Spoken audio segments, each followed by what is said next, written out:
ಈ ನಿಮ್ಮ ಪ್ರೀತಿಯ ವಿದ್ಯಾರ್ಥಿಗಳಿಂದ ಈಗ ನಾನು ಹೇಳುವ ವಿಷಯವೇನೆಂದರೆ ಎಲ್ಲ SSLC ವಿದ್ಯಾರ್ಥಿಗಳು ಗಮನಿಸಬೇಕಾದ ವಿಷಯವೇನೆಂದರೆ ನಾನು ನರಕೋಶದ ಚಿತ್ರವನ್ನು ತೆಗೆದು ಅದರ ಭಾಗಗಳನ್ನು ಗುರುತಿಸಿ ಅದರ ಕಾರ್ಯಗಳನ್ನು ವಿವರಿಸಿವೆ.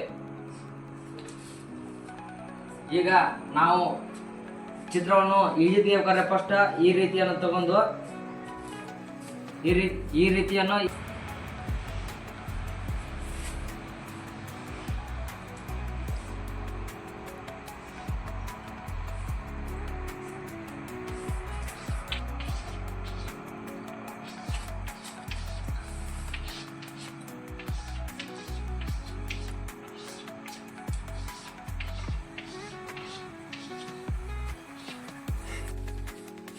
ಈಗ ಈ ಗಿರಿಯನ್ನು ಈ ರೀತಿ ಹೇಳಿದ ಮ್ಯಾಗ ಅದೇ ರೀತಿ ಮತ್ತೊಂದು ಗಿರಿಯನ್ನು ಮಾಡ್ಬೇಕ ಈ ರೀತಿ ಹೇಳ್ಬೇಕ.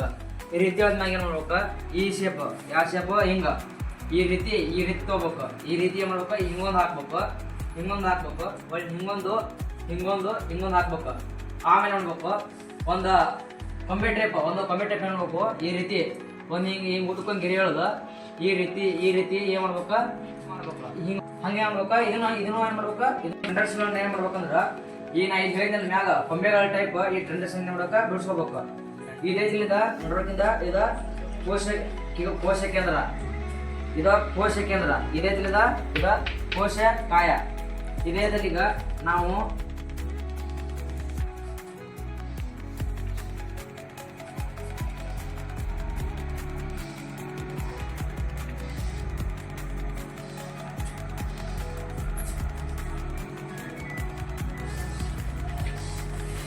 ಈಗ ತಿಗಾಂದಲ್ಲಿ ಏನಿವ ನರ ಇವಕ್ಕ ಏನಂತಾರ, ನರತುದಿ ಅಂತಾರ ಇವಕ್ಕ.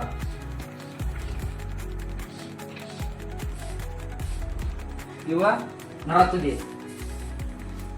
ಇವ್ರ ಭಾಗಗಳು ಯಾವಂದ್ರ ಈಗ ಈ ಭಾಗ ಬರ್ಸಂದಲ್ಲ ಇದೇನಂದ್ರ ಇದು ಕೋಶ ಕಾಯ. ಇವತ್ತಿದ ಕೋಶ ಕಾಯ. ಇದಕ್ಕೆ ಏನಂತಾರಂದ್ರ ಆಕ್ಸಾನ್.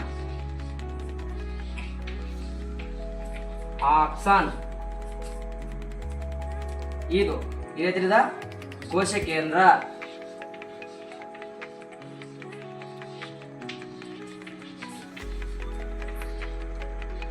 ಇದೇನಂದ್ರ ಕೋಶ ಕೇಂದ್ರ.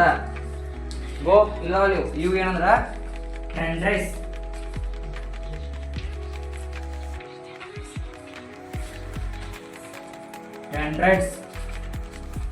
ಇವ್ರ ಕಾರ್ಯ ಏನಂದ್ರ ಇದು ನರವ್ಯೂಹ ವ್ಯವಸ್ಥೆ ಏನಂದ್ರ ಸಂವಹನ. ಇದೇನು ಮಾಡ್ತಂದ್ರ ಸಂವಹನದ ವಿದ್ಯುತ್ ಆವೇಗವನ್ನು ಮಾಡ್ತಾ ಗಳ ಮೂಲಕ ನಡೆಸುತ್ತದೆ. ಈಗ ನಾನು ಹೊಳ್ಳಿ ಇನ್ನೊಮ್ಮೆ ಯಾವ ಭಾಗ ಎಲ್ಲಿಲ್ಲದ ಅಂತೇಳಿ ವಿವರಿಸ್ತೇನೆ. ಇದೇ ತಿಳಿದ ಕೋಶ ಕೇಂದ್ರ, ಇದೇ ತಿಳಿದ ಇದೇನಂದ್ರ ಆಕ್ಸಾನ.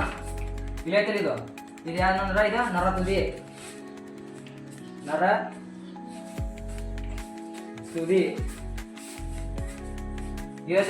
ಇದೇನಂದ್ರ ಕೋಶಕಾಯ. ಇಲ್ಲಿ ಕೊಂಬೆ ಟೈಪ್ ಬಂದವಲ್ಲ ಇವೇನಂದ್ರ ಟೆಂಡ್ರೈಟ್ಸ್.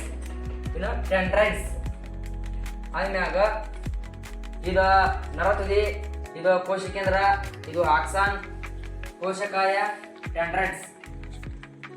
ಈಗ ನಾನು ಏನ್ ಹೇಳ್ತಂದ್ರ ನರವ್ಯೂಹ ವ್ಯವಸ್ಥೆ. ನರವ್ಯೂಹ ವ್ಯವಸ್ಥೆ ಇದು ವ್ಯವಸ್ಥೆ ಹೆಂಗಿರತ್ತಂದ್ರ ಸಂವಹನದ ವಿದ್ಯುದಾವೇಗದ ಗಳ ಮೂಲಕ ನಡೆಯುತ್ತೆ. ಅಂದ್ರ ಒಂದು ಸಮಯದ ಬಗ್ಗೆ ಚಲಿಸಿರತ್ತೆ. ಅದೇನ್ ನಡೀತದ ಅದರ ಮೂಲಕ ನಡೀತಿರುತ್ತೆ. ಸಂಪರ್ಕ ಹೊಂದಿದ ಜೀವಕೋಶಗಳನ್ನು ಮಾತ್ರ ತಲುಪುತ್ತದೆ.